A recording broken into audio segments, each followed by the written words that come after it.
Halo semua, selamat datang di Podcast Syams. Di sini suara bukan sekedar kata, tapi makna yang tumbuh dari jiwa. Assalamualaikum warahmatullahi wabarakatuh. Halo Sobat Mansa, salam Podcast Syams Man 1 Medan. Di sini suara bukan sekedar kata, tapi makna yang tumbuh dari jiwa. Halo teman-teman semuanya, saya Audi Zaskia Nazifah Lubis.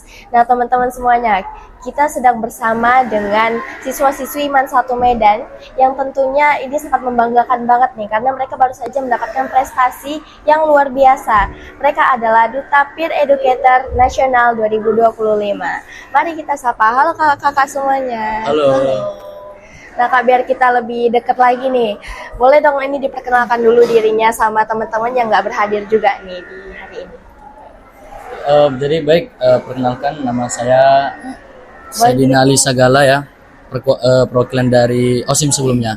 Kami dari Man 1 Medan, mewakili 7 orang, 3 laki-laki, 4 perempuan.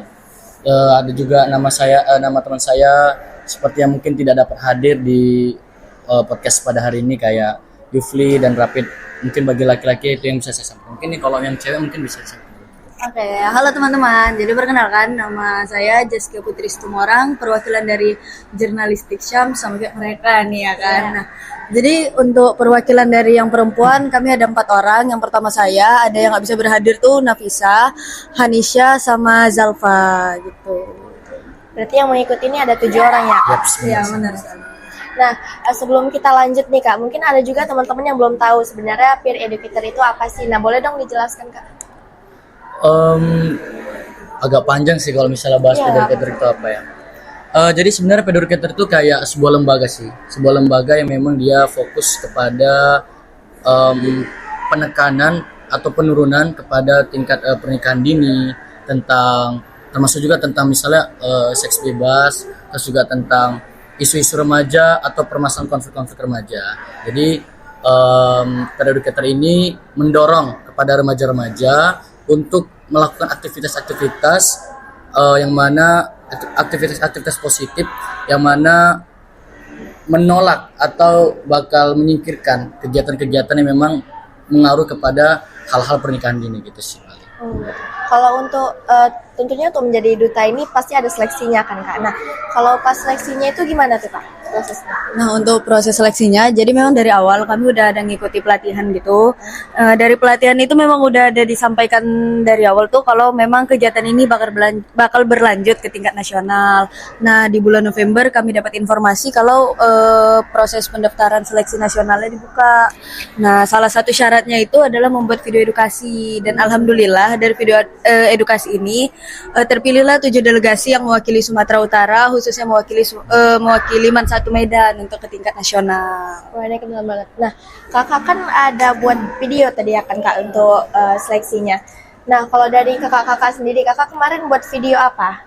Tentang apa? Misalnya temanya apa dan kenapa kakak mengangkat tema itu? Mungkin kalau menurut kakak ya, kalau menurut kakak kemarin kakak buat video lebih ke motivasi sih.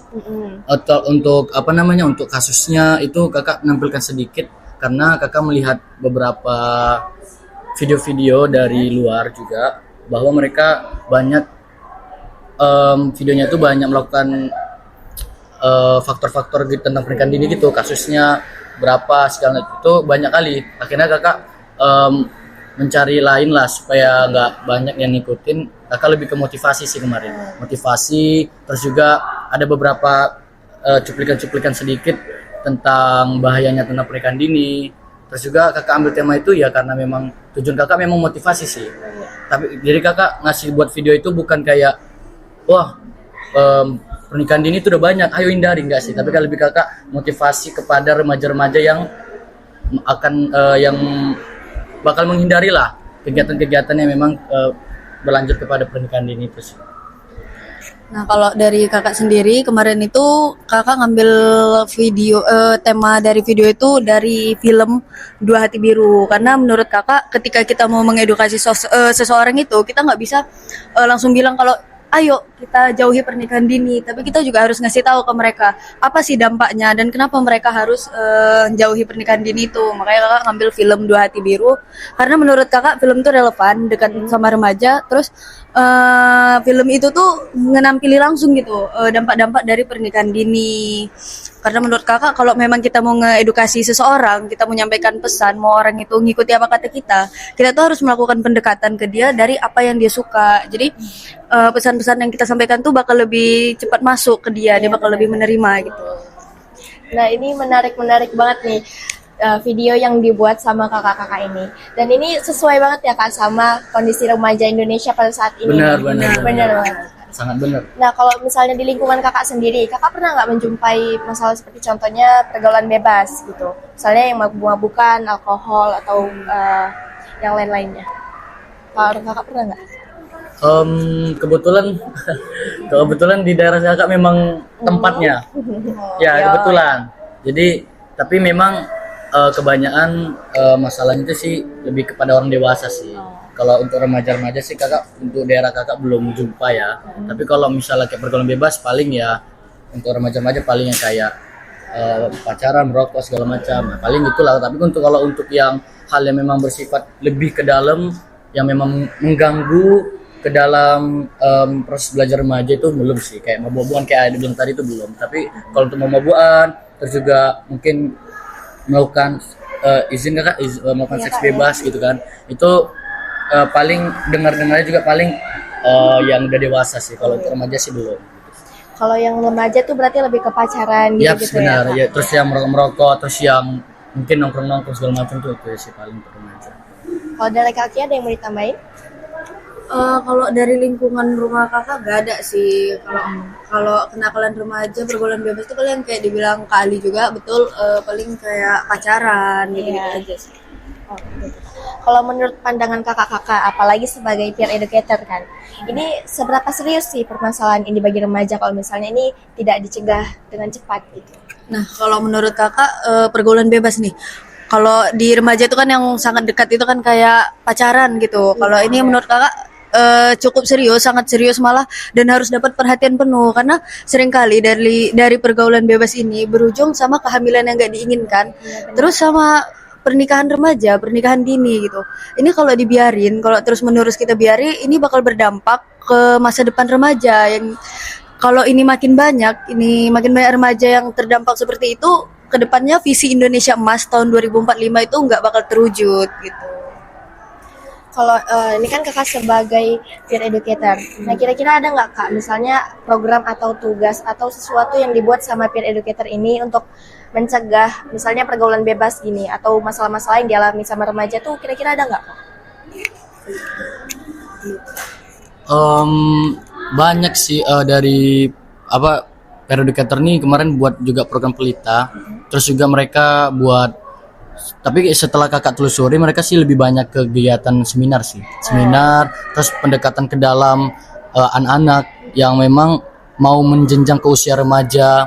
Terus juga kayak kemarin kalau nggak salah tahun depan kakak ada informasi mengenai peer educator bahwa mereka ingin ke Sumatera Utara dan ke daerah-daerah yang terpelosok yang memang pernikahan dini juga tinggi gitu. Terus juga banyak sih kalau dibilang program-program yang memang tujuannya tetap tentang pencegahan pernikahan dini, tapi mereka lebih sering, kalau menurut kakak ya, mereka lebih sering kepada kegiatan-kegiatan workshop, seminar segala macam, terus juga pendekatan, pembekalan kepada adik-adik kepada usia-usia dini yang memang mau fokus kepada usia remaja. Itu sih paling. Tapi terlepas dari itu sebagai peer educator untuk misalnya di Mansatu Medan ini, nah kakak-kakak juga pasti berperan ke teman sebaya kita nih kan, misalnya ke kelas 10, kelas 11 atau kelas 12. Nah itu kakak udah ada menjalankan belum sekarang? Kalau dari kami karena juga memang baru gitu kan, kami paling menjalankan programnya paling dari video-video edukasi gitulah. Atau pas sebelum menjadi peer educator, kakak pernah nggak mengedukasi teman kakak misalnya yang terlibat di pergaulan bebas ini gitu, terus cara kakak biar mereka ini nggak merasa seperti digurui gitu, karena kan ada orang yang merasa seperti kan kita sebaya gini. Benar. Nah itu gimana kak? Kalau untuk sebelum ya tuh, itu paling sama teman-teman kelas, teman-teman yang memang deket. Kalau cara ngedukasinya itu, kalau dari kakak sendiri, kakak lebih banyak ngobrol. Sorry. Kakak lebih banyak dengerin daripada ngobrol, karena kita tuh lebih banyak diskusi, lebih banyak cari solusi bareng-bareng. Jadi nanti pesannya itu yang nyampe ke mereka bukan kamu harus jauhi pernikahan dini, kamu harus jauhi pergaulan bebas, tapi pesannya yang nyampe ke mereka tuh ayo sama-sama kita bangun mimpi, ayo sama-sama kita pikirin apakah dengan kita melakukan pergaulan bebas ini mimpi kita bakal tetap jalan atau justru pergaulan bebas ini bakal jadi penghambat bagi mimpi kita gitu sih. Oh gitu sih. Berarti kakak juga sebelumnya udah pernah melakukan seperti ini gitu ya. Nah untuk remaja kan nggak hanya pergaulan bebas ya kan kak. Sebagai peer educator juga bisa menangani seperti kasus seperti maksudnya siswa-siswa atau pelajar-pelajar yang lain yang masih terjebak di zona nyamannya gitu. Misalnya banyak nih yang terlena sama waktu. Misalnya dia hanya rebahan, terus scroll TikTok gitu misalnya. Nah itu kakak ada nggak pesan yang mau disampaikan kepada mereka yang masih terjebak di zona ini? Pesan atau motivasi nih? Boleh, apa aja? Oh boleh. Dua-dua aja, Kak. Jadi paling untuk bagi teman-teman ya yang memang masih berada di zona nyaman, yang memang masih melakukan kegiatan hal sia-sia ya termasuk ya, Iya. kayak menunda-nunda kegiatan ataupun misalnya kayak tadi yang ada sampaikan kayak rebahan segala macam, bahwa kakak sebagai peer educator nasional tahun 2025 dapat membuka mata kakak lah mengenai bahwa sebenarnya mereka ingin berubah, cuman mungkin mereka takut ketika mereka berubah mungkin mereka dijauhi sama teman-teman yang memang lingkungan mereka gitu kan. Terus juga takut mereka juga terasingi, terdiskriminasi. Makanya setelah kakak telusuri, setelah kakak melihat gimana kondisi teman-teman kakak juga, kebanyakan sih gitu. Mereka sangat ingin berubah. Bahkan tidak hanya kepada mereka, motivasi mereka untuk berubah, bahkan ada dorongan dari teman-teman mereka, orang tua mereka yang memang mereka tuh pengen berubah gitu. Cuma mungkin ya itu tadi faktor-faktornya. Makanya kamilah sebagai peer educator nasional tahun 2025, termasuklah kami kan setelah kami berada di sana, tentu secara sekaligus kami kan udah ditetapkan menjadi konselor ya, menjadi seorang konselor. Memang kalau kakak sih concern kakak bagi yang mau, kakak gini tipikalnya. Kebetulan kakak sering ngobrol ringan ya sama teman-teman kakak. Jadi kalau misalnya mengenai isu pergaulan bebas, mereka kakak sih lebih kepada mendengarkan kayak tadi disampaikan kak Kia. Mendengarkan dulu apa yang dialaminya. Setelah kita itu pun bahkan kakak belum ada ngomong mending kok kayak gini, enggak sih. Kakak lebih mendengarkan gimana biar dia merefleksikan gimana masalahnya. Setelah dia udah tenang, udah bisa cerna, pikirannya udah lebih baik, mungkin kakak bisa kasih asupan-asupan motivasi yang memang kakak dapat peroleh atau kakak belajar dari educator nasional waktu di Jakarta kemarin gitu sih. Gitu ya kak. Kalau kak Kian nih gimana? Kalau dari kakak sendiri tuh kita juga harus ingat, kalau dari motivasi dari kakak kita harus ingat masa depan kita, mimpi-mimpi kita itu nggak perlu cuma sekedar omongan. Kalau kita juga ngomong-ngomong aja, kita nggak ada ngelakuin aksi nyata, itu sama aja mimpi kita juga nggak akan terrealisasi gitu. Jadi daripada kita malas-malasan, daripada kita santai-santai gitu, jadi lebih bagus kita tuh mulai jalan dari sekarang, karena kita juga harus ingat di saat kita malas-malasan itu teman-teman kita di luar sana banyak yang udah berlari untuk ngejar mimpinya. Jadi walaupun kita cuma jalan pelan, kita tetap harus jalan. Jadi jangan stuck di satu tempat aja. Kalau dari kakak gitu sih. Ya sih, itu semuanya tuh benar banget kak. Nah kan tadi ada membahas tentang kayak orang yang minder gitu kan kak. Nah kalau dari kakak sendiri menanggapi mereka yang minder ini gimana? Misalnya sebagai peer educator nih kan, misalnya tidak hanya memotivasi, misalnya kakak ada melakukan upaya lain nggak untuk orang yang minder ini? Tentu sih. Kalau misalnya kakak jumpa orang yang minder, orang yang nggak pede, orang yang nggak percaya diri, orang yang nggak yang optimis terhadap dirinya, kakak lebih ke pendekatan sih. Kakak dekatin gimana proses sehari-harinya juga. Kalau misalnya dia minder ya kenapa? Dipertanyakan dong. Misalnya dia minder kenapa sih? Apakah dia misalnya aku udah terjerat program bebas. Kalau misalnya aku gini-gini ya aku takut aja nanti bakal dia cengin sama orang-orang gitu kan. Mungkin kebanyakan tuh minder karena itu.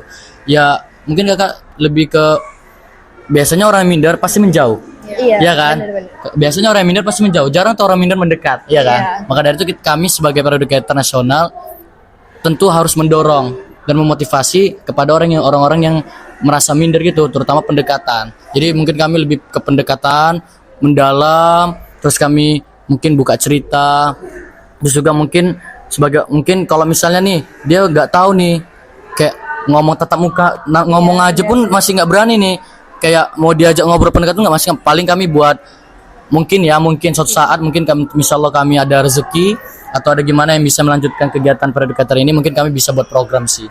Kami buat program yang mana ini terbuka untuk umum, terus juga tanpa ada batas usia dan lain sebagainya. Memang mungkin dia yang merasa minder dan ingin berubah. Poinnya adalah ingin berubah. Iya. Kalau dari kitanya nggak mau berubah, sama aja ya. Kita mau buat program apapun, kita mau buat kegiatan apapun, kalau kitanya yang memang tidak mau terdorong untuk berubah, ya sama aja. Jadi kalau misalnya dia memang niat untuk berubah, insya Allah kalau misalnya memang kami sebagai educator ada rezeki, kami buat program ya, yang memang untuk memfokuskan kepada usia-usia remaja atau membekali usia-usia remaja atau memotivasi kepada usia-usia remaja supaya menjadikan Indonesia yang emas. Itu sih paling. Oh, itu ya. Nah, misalnya nih dia udah termotivasi nih kan Kak, misalnya dengan peran-peran dari Kakak. Nah, tapi dia mau berubah, cuman dia maunya sendiri gitu. Nah, dia maunya sendiri, dia mau cari info sendiri, tapi dia juga bingung nyari informasi itu dari mana. Misalnya nih, kita lihat dari orang Kakak aja ya. Kakak kan jadi peer educator ini pasti ada sumber informasinya lah. Itu boleh nggak diceritain ke kita itu dari mana informasinya? Dan kita bisa ngambil informasi lain itu dari mana? Kalau untuk informasinya, kalau dari pengalaman kami sendiri untuk peer educator ini, kami memang dapat informasi pure dari sekolah, pure dari guru-guru. Nah, tapi kalau untuk teman-teman yang lain, kalau mau cari informasi itu banyak sih sumbernya sebenarnya. Yang pertama itu bisa dari sekolah, organisasi sekolah, teman-teman sebaya, komunitas sosial kalian, sama yang paling booming itu yang pastinya media sosial yang dekat kali sama kita. Itu semua balik lagi ke diri kita sendiri. Apakah kita memang mau berubah, kita mau berkembang atau enggak? Karena mau 1000 pun kita dapat informasi tentang kegiatan-kegiatan positif, kalau memang dari diri kita itu nggak ada dorongan untuk berkembang, sama aja itu nggak akan jadi juga. Benar sih Kak. Intinya kita juga harus ada niat lah untuk apapun itu. Intinya harus ada niat. Nah, terakhir ini Kak, kita kan udah bahas banyak topik tadi, dari pergaulan bebas, terus juga yang zona nyaman tadi. Nah, kira-kira Kakak ada nggak mau nyampain pesan untuk kita semua nih, para remaja, baik yang seumuran Kakak ataupun yang tidak, tentang misalnya dia ini mau berubah, biar nggak cuma niat nih, tapi cuma beraksi juga gitu. Ada nggak pesan yang mau disampaikan? Paling pesannya nggak banyak-banyak lah ya. Paling pesan buat remaja-remaja, niat itu awal, tapi aksi itu bukti. Jadi kalau misalnya, jadi memang kita niat kita sungguh-sungguh bahwa kita ingin berubah. Tapi tentu harus ada dorongan ke motivasi diri kita sendiri bahwa kita ingin berubah. Tentu kami sebagai educator akan selalu mensupport pada teman-teman yang ingin berubah.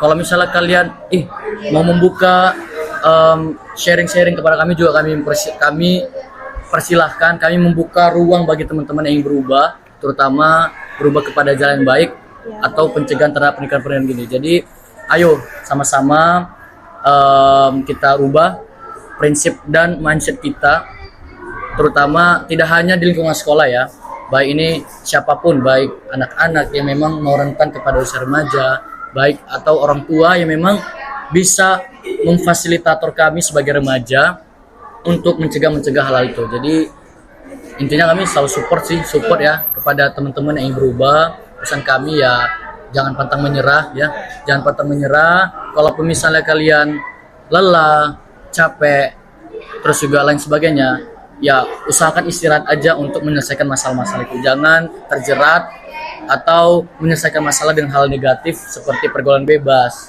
akhirnya terjerat kepada hal memabukkan misalnya, terus juga seks bebas dan lain sebagainya. Itu kami sangat menghindari dan diharapkan agar teman-teman jangan bertindak segegabah itu untuk menghindari hal-hal yang memang dilarang oleh agama Islam. Iya, benar. Pastinya Kakak juga akan melayani misalnya ada siswa Mansatun atau teman-teman Kakak yang lain untuk misalnya konseling gitu lah ya Kak. Kami udah jadi konselor ini. Iya, kami udah sebagai konselor. Psikologi. Iya. Psikologi anak. psikologian. Nah ini pembicaraannya sangat menarik ya, karena ini lebih dekat ke remaja gitu. Benar, Dan benar. kita sudah kehadiran peran mereka para peer educator yang buat kalian yang masih kebingungan ini mau cerita ke siapa, bisa nih ke peer educator gitu. Tentunya ini pembicaraan kita hari ini juga sangat banyak informasi yang kita dapatkan. Nah, kayak mana pencegahannya untuk kita bisa menjauhi pergaulan bebas, kayak mana caranya kita keluar dari zona nyaman, dan tentunya kita juga tahu nih pengalaman mereka pada saat mengikuti peer educator ini gitu. Nah mungkin untuk bincang-bincangnya selesai sudah di sini. Saya Audi Zaskia Nazif Alubis, pamit undur diri. Wassalamualaikum warahmatullahi wabarakatuh.